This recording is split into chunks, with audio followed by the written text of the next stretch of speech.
Hi everyone. Nah, untuk kesempatan kali ini, yang pertama yang akan kita bahas adalah tentang pencarian main idea, ide pokoknya. Sebelum kita melihat bacaan ini, saya ingin memperkenalkan apa saja sih biasanya tipe-tipe pertanyaan yang mengharuskan kalian mencari main idea ya, biasanya di TOEFL. Misalnya, what is the passage mainly about? Itu berarti mencari main idea ya. What is the topic of the passage? What is the passage mainly discussed? What is the best title of the passage? Nah, biasanya kalau tipe-tipe pertanyaan seperti ini berarti kita disuruh mencari main idea. Nah, bagaimana sih tips yang paling mudah untuk menjawab soal-soal di main idea, yaitu adalah dengan membaca kalimat-kalimat awal dari setiap paragraf. Jadi kita baca ini ya kalimat awalnya, the first sentence of each paragraph. Tapi jangan sampai kalian hanya membaca paragraf pertama ya, jangan. Baca setiap awalan kalimat dari setiap paragrafnya, misalnya seperti ini. Nah, kita tandai dulu ya. Nanti kita baca dari situ kita bisa menyimpulkan kira-kira main idea ini tentang apa. Tapi jangan sampai hanya berfokus di salah satu paragraf aja, misalnya paragraf 1 atau hanya paragraf 2 aja yang dibaca atau hanya paragraf 3, jangan semuanya. Jadi semua kalimat awal ya dari semua paragraf seperti itu. Kita lihat paragraf pertama, dia bilangnya seperti ini. Maren Morse once said that her writing could be called poetry only because there was no other name for it. Nah, di sini berarti dia berbicara masalah her writing-nya ya. Tulisannya seperti ini ya, yang dia bahas mengenai tulisannya yang katanya dinamakan poetry gitu ya. Ini disebutkan di sini. Kita lihat lagi paragraf kedua, katanya Marian Moore grew up. Oh, berarti dia bercerita tentang di mana dia dibesarkan. Berarti dia berbicara masalah kehidupannya. Jadi dia pertama berbicara mengenai her writing yang katanya dinamakan poetry. Yang kedua di paragraf kedua ini dia bercerita mengenai bercerita mengenai bagaimana dia dibesarkan, di mana dia dibesarkan seperti itu.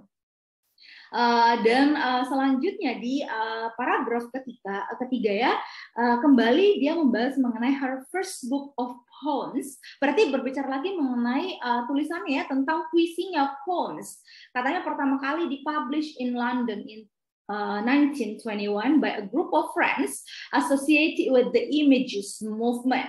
Jadi di sini dia berbicara lagi mengenai bagaimana buku puisi pertama dia diterbitkan di London. Jadi kalau kita bisa menyimpulkan, pada dasarnya dia berbicara mengenai tulisannya, poemsnya, poetry-nya, dan juga tentang kehidupannya, di mana dia besar, gitu ya. Nah, jadi kalau kita lihat pilihan jawaban di sini, what is the passage mainly about? Jadi ada mainly about, berarti kita mencari main idea di sini. Kita lihat kira-kira yang memungkinkan yang mana. Ingat bahwa main idea itu harus mencakup semuanya. Nggak hanya paragraf pertama, nggak hanya paragraf ketiga, semuanya intinya ya. Pertama kita lihat the influence of the images on Maren Moore. Di sini ada influence. Nah, masalah images ini hanya disebutkan di paragraf ketiga ya. Berarti tidak mencakup semuanya seperti itu pun tidak mempengaruhi. Di sini pun tidak ada kata-kata influence, pengaruh sebenarnya. Jadi tidak memungkinkan. Karena yang di awal-awal paragraf yang lain tidak ada menjelaskan mengenai images ini ya. Selanjutnya ada essays and quotes of the 1920s.